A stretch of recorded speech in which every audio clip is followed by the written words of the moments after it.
Hey folks, welcome you all to a new video. This is CA Ganesh Bharadwaj.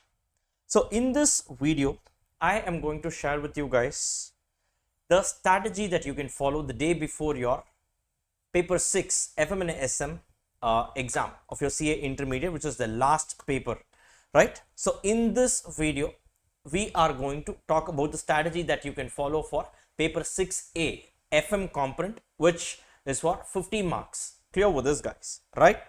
So now this video is we have three parts in this video. The first part, I will quickly be walking you through regarding the exam paper pattern, right, of the FM component. So I have made a separate video with respect to the exam paper pattern before. So anyways, for the benefit of everyone, I will just quickly walk you through the exam paper pattern, number one. The second part of the video is regarding the defense and attack strategy, right, which is time tested, and this will help you score more by prioritizing on a few chapters. So what are the chapters that you need to prioritize before you at the time when you are revising the day before your exam? And number three is regarding the time management part, and this segment is more to do with what you need to be doing inside the exam hall. There are certain things that you need to be very smart at, and what are they? So that is what we are going to be seeing in the third segment of this particular video. So now let's get started.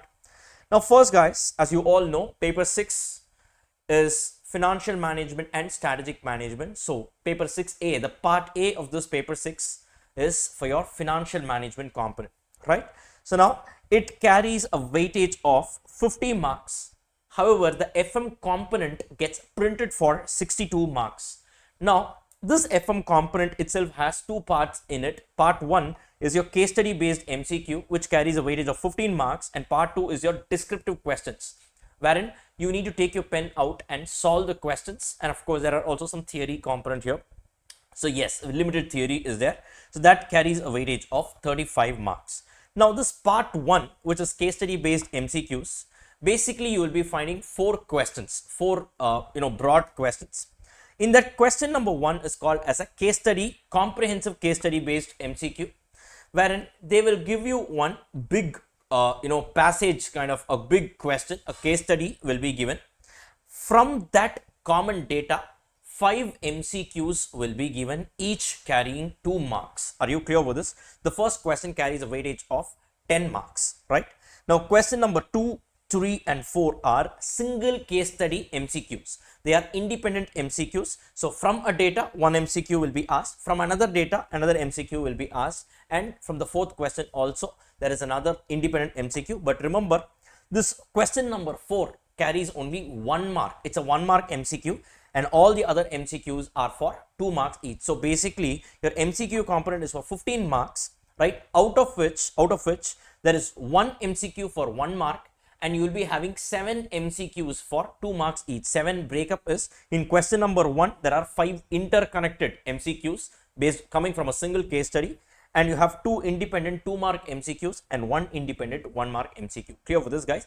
And based on the 2 mock test papers that have come, this independent MCQ generally comes from, this 1 mark MCQ generally comes from the 2 theory chapters. The 2 theory chapters are scope and objectives of financial management, and you have the types of financing, right? From that only they are generally testing. For example, what do you mean by a public deposit? What is the time limit for holding a public deposit, and so on? Clear? I remember seeing a similar sum there. So a similar MCQ there. So basically, my gut feel, what I observed was, this particular question number 4 in your segment 1, carrying a 1 mark weightage in the MCQ component, generally comes from a core theory concept, theory chapter. Clear with this, guys, right? Now moving on to the part 2, which is descriptive question. Now in part 2, question number 1 is compulsory, right? And out of the remaining 4 questions, you need to attempt 2 questions. I'm sorry. So there is a total of 4 questions, right? So there is question number 1, which is compulsory. Out of the remaining 3, you need to attempt 2 questions. Clear with this, guys? Question number 1 has 3 sub questions inside it, 3 independent questions, but each carrying 5 marks. But remember, each of these 3 questions coming in question number 1 are generally tested from different chapters. Are you clear with this, guys? Are you clear with this? This is how all these things are based on the mock test paper, 2 series of mock test paper that got released. Based on that only, I'm just explaining the pattern because, as you all know, this is the first time ever, we all are, we all are sitting for this new attempt. I mean, the exam under the new scheme, right? So obviously, we don't have a precedent or a past exam paper, the pattern of which can be relied upon for your upcoming exam. So we are strictly going based on the MTP, the 2 series of official mock test papers released by the institute. Clear with this, guys? So question number 1 in the descriptive pattern is having 3 questions, each carrying 5 marks, and each of these 3 questions will be coming in from different chapters. Are you clear with this, guys? And the most important part is this question number 1 is compulsory. You can't leave it in choice. Now, question number 2 and question number 3, 10 mark each, right? And these 2 questions are fully numerical problems, right? So how will it come? It could be 8 plus 2, or it could be 4 plus 6, or it could even be 5 plus 5. The breakup of this 10 mark, I'm saying, it could be anything. And if you see in the MCQ, in the mock test paper that just got released for your May 2024 exams, now what they have done is this 8 plus 2, when it comes, this 8 mark will be one full-fledged numerical problem. This 2 mark will be a practical theory from that chapter from which they are testing the numerical problem. For example, they had tested one 8 mark question from investment decisions in the mock test paper, I'm saying. Then this 2 mark was a practical theory. Practical theory means generally it will not come from the core theory chapters. So if you know the concept, you can handle something like that. Clear with this? You need not separately prepare for it. That is the meaning. They had asked for a question. So what do you mean by a cutoff rate? Basically your discount rate, right? The VAT component is what they had asked for, something related to the investment decision chapter, right? So I wouldn't call this a proper theory. That's why I said it's a practical theory. You can put it in your own language and you can write it. Clear with this, guys? Now question number 4 is a core theory question. The breakup of this is 4 marks plus 4 marks plus 2 or 2, meaning what? In this 4th question, the last segment, the 4C component, is generally a 2 mark theory question where you will be having an internal choice. Are you clear with this, guys? Right? And based on what I observed from the mock test paper, this 4 marks and this 4 marks generally comes from the 2 core theory chapters, that is scope and objectives of financial management, and the second chapter, which is going to be your types of financing. And this 2 mark again could be a practical theory. You need not have prepared for it. Maybe if you know the concepts, whatever we have discussed, right, automatically you would be in a position to write it. That is how generally this theory question is being framed. Are you clear with this, guys? Right? So here that is what it is. Question number 1 is compulsory, and attempt any 2 questions out of the remaining 3 questions. This is the writing on the wall. This is what the institute is expecting you to do. Now, guys, that's about the exam pattern, the paper pattern. Now, moving on to, sir, what are all the core chapters that I need to prioritize that should be on my priority list? First, I need to start these chapters, and only then, I need to move on to the remaining chapters. So I call this as the defense plus attack strategy.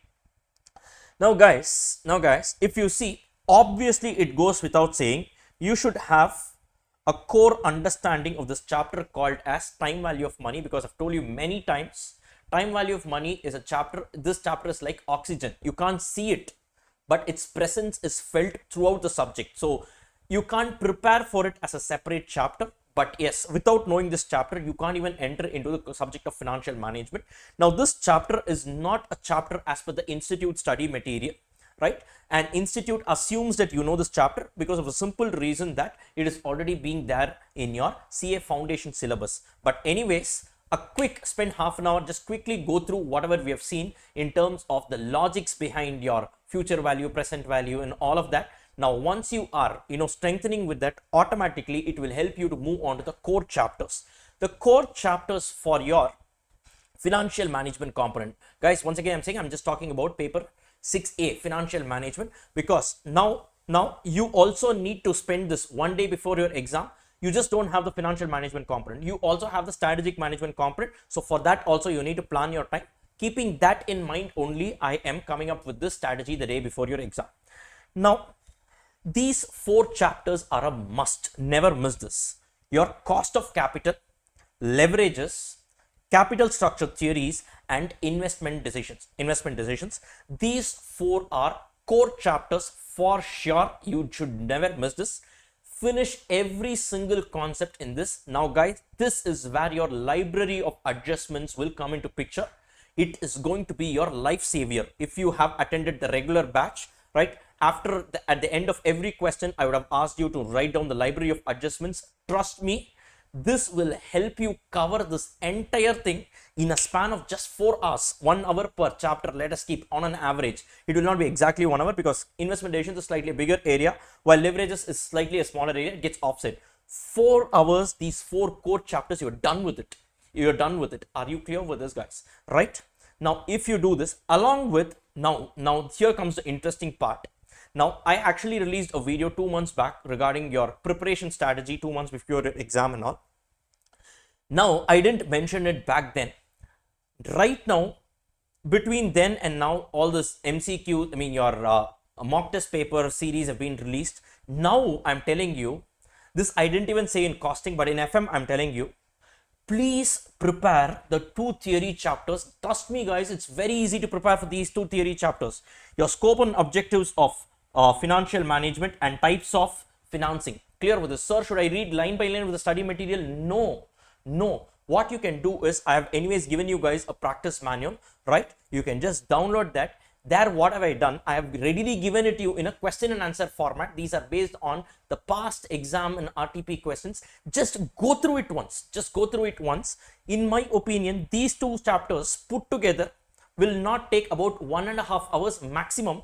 Now, this will give you about 8 marks in your theory component. I told you, no, this 4 plus 4, generally it comes from this area. Now, 2 questions. Basically, if you prepare it in a question and answer format, there would be, I think, about easily 20-25 questions or 30 questions max, right? Out of this, the chances of 2 questions coming is relatively higher. I'm not saying only from this it will come, but the chances of being tested from this area is relatively higher. So you study it in a question and answer format, 8 out of 50 marks is sorted for you. Are you clear with this, guys? This is a very, very smart move for FM. I didn't even tell this in costing, but in FM, I feel this is the case because, let me tell you the reason why I'm telling you this. The reason why I'm telling you this is, FM component is itself for 50 marks, right? And out of this 50 mark, they are dedicating one particular question for theory chapter, right? Theory. So which means out of the remaining component only, they need to test many chapters. Clear with this? Now, definitely they won't miss out on these 4 chapters for sure. This is what I feel based on the past trends and based on the pattern of a mock test papers and all that. But they could also squeeze in 1 or 2 questions from chapters like dividend decisions and ratio analysis, which is not on our priority list. Now, in that case, you might feel, so out of 50 mark component, 1 4 mark or 1 5 mark question, I'm missing out on that. That can easily be compensated with a lesser effort by preparing for this theory chapters. Are you clear with this, guys? That is the strategy. So I would always suggest you guys to be prepared for these 2 theory chapters in FM and try to attempt it. Are you clear with this, guys? And apart from this, what you need to do is definitely attempt this particular May 2024 attempts. Take up your RTP and both the mock test papers. These 3 definitely entirely you do, which means even cover the chapters which I have not mentioned here. Do that also if they are there in the RTP and MTP for sure. Clear for this, guys? If you do this, now in my opinion, you will be easily ready. Conservatively, you will be ready for about 40 marks of FM component alone. I'm saying you will be prepared for 40 marks. Now in your SM component, now can't you take another 20-25 marks? Your exemption is guaranteed in this paper. You need not touch this paper again for a lifetime. Clear with this, guys? It is that simple. Now, sir, only these chapters I need to prepare. That's not what I'm saying. Prioritize, first finish these chapters, right? And then if you still have time, what I would suggest is, now you just take up the other 2 chapters, that is ratio analysis and your dividend decisions, right? If you still have time, do it in this order. First, you do ratio analysis. After finishing all this, ratio analysis, dividend decisions, and then you do working capital management, because definitely working capital management will be tested. I'm telling you, for sure it will be tested. So that's why I'm not asking you to omit anything. Prioritize at the end, because if you start your preparation with working capital management, what happens is the chapter is very huge.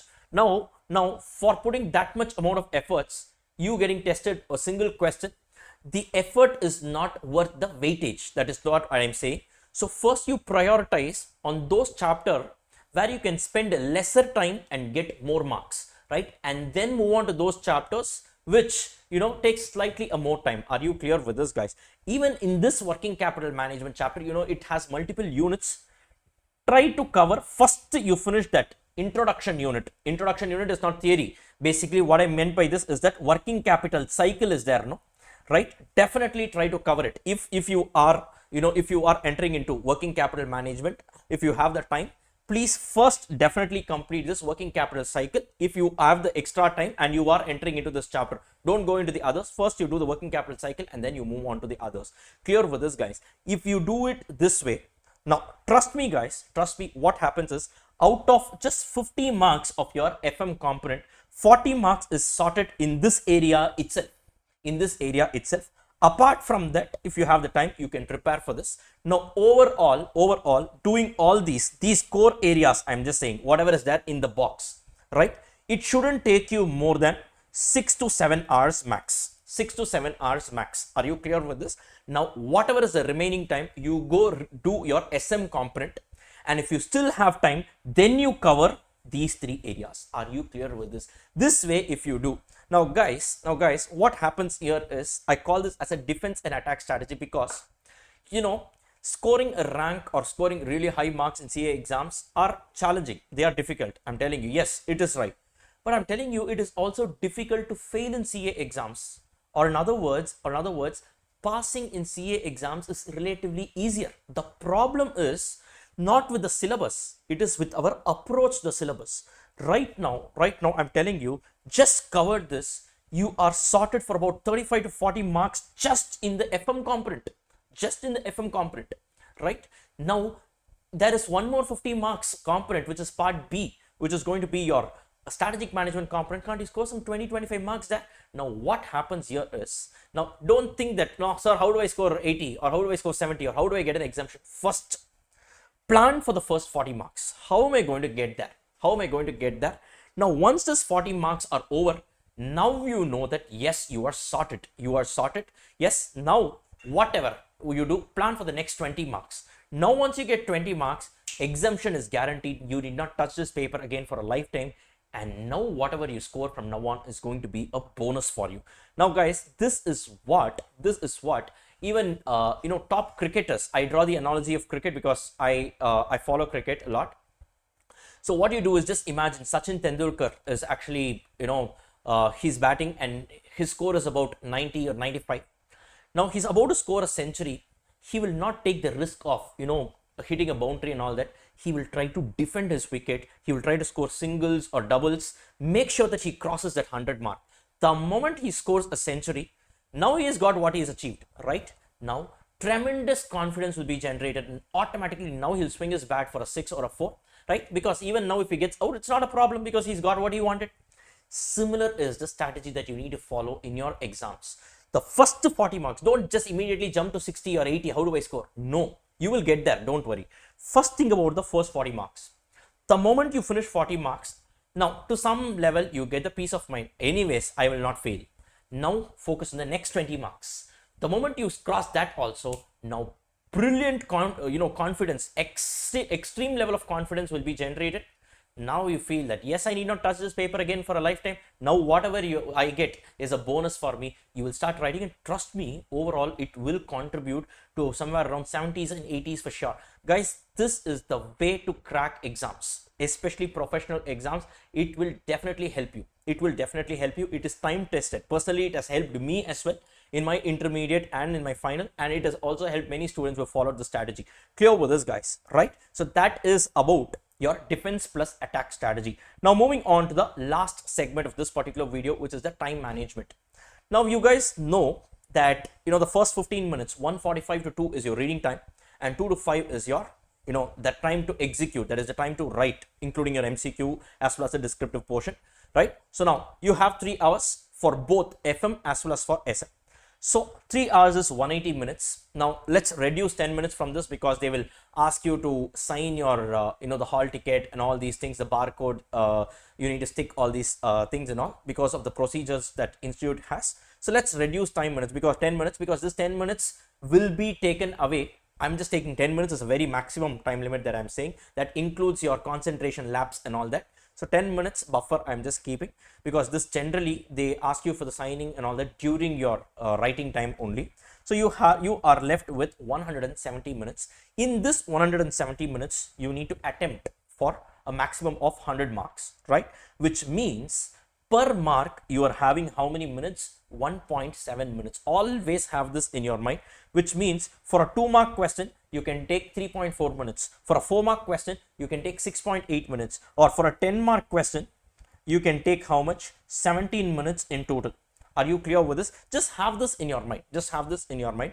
The reason is suppose a particular question is lengthy. Now what you can do is, let's say capital budgeting, that tea coffee sum that we saw in our lectures, right? If that sum comes in, that's fairly, it's fairly an easy sum in terms of understanding, but in terms of execution you need to have a lot of tabular columns and all that. It's time consuming. Now maybe let's say they are asking that question for 10 marks. What will happen is, instead of 17 minutes you might end up taking 22 minutes, which means you've taken 5 minutes extra. Make sure that this 5 minutes extra that you've taken here is compensated in a different question, which is relatively lesser time consuming. This is what I'm saying. You need not stick on to this timer. You just need not keep on looking at the clock, because that itself is a waste of time. Every time you look at the clock, that itself is a waste of time. It's a mental calculation. Just to give you an idea, this is what I'm saying. That's number one. Number two, sir, whether should I write FM or should I write SM first? Absolutely your choice. But if you ask me personally, it's my personal choice, right? You can write anything you want first, but my personal choice is I would prefer writing FM first. Reason is it is computation driven, and you can plan your time ahead. Suppose you feel somewhere it's dragging. Now what you can do is, maybe based on this you can plan your remaining time in your SM, because time management is more critical in a numerical paper. I'm not undermining all the the descriptive papers that involves a lot of writing, that is theory paper as we call it. No, I'm not undermining that, but relatively in a descriptive paper it is slightly higher, because by reading you cannot judge. Reading a question you cannot judge how much time it takes. At the time when you're solving, maybe you might realize that it's more time consuming because of its calculation things. That's the reason why I'm saying, maybe if you first take up FM, then you can go on with your your SM. Are you clear with this? And FM carries 50 marks, so 50 into 1.7, you have the timer. So you are allowed to take a maximum of 85 minutes, and 85 minutes means what? 1 hour and 25 minutes, right? So that's almost 1.5 hours. So if you are starting with FM first at, let's say, 2 p.m, right, max try to wind up FM by 3:30 p.m, right? If not maximum by 3:35, 3:40. I would not recommend that, but still max by that. Beyond that, sir, I'm still not done with FM, please drop it there, go to SM. That's what I would suggest. Clear with this, guys? So have this in your mind. This way, if you do it, it will definitely be able to help you score the maximum out of the limited time available. Are you clear with this, guys? Right? So this is what I wanted to share with you all. Most importantly, more than all your preparation, make sure that you have a huge level of self-confidence. Now guys, you guys have prepared so long. You've been preparing for the last few months. Now, if not for you, who will pass the exam, right? Have the self-confidence, and I'm just showing it in front of you. A few chapters and you sort it. That's about it, right? Have the confidence there. Have the confidence, and halfway, if you have this level of confidence, half the exam you are already through, even before you enter the exam hall. Most of the students, they don't fail in the exam hall. They fail before they even enter into the exam hall, because they might be fully prepared. But the problem is with respect to the confidence level that they have got. Guys, this is all it is. Prioritize like this. I am telling you, you will absolutely love the process of writing the exam itself. Are you clear with this? Don't have fear. Just go. You are there on a mission. Just go and finish it off. And this is going to be your last paper as well. So work hard right now. and party harder later. Clear with this, guys? Fine. So that's it from my side for today, guys. All the very best, and I will see you all in CA final. Thank you all so much. Bye bye.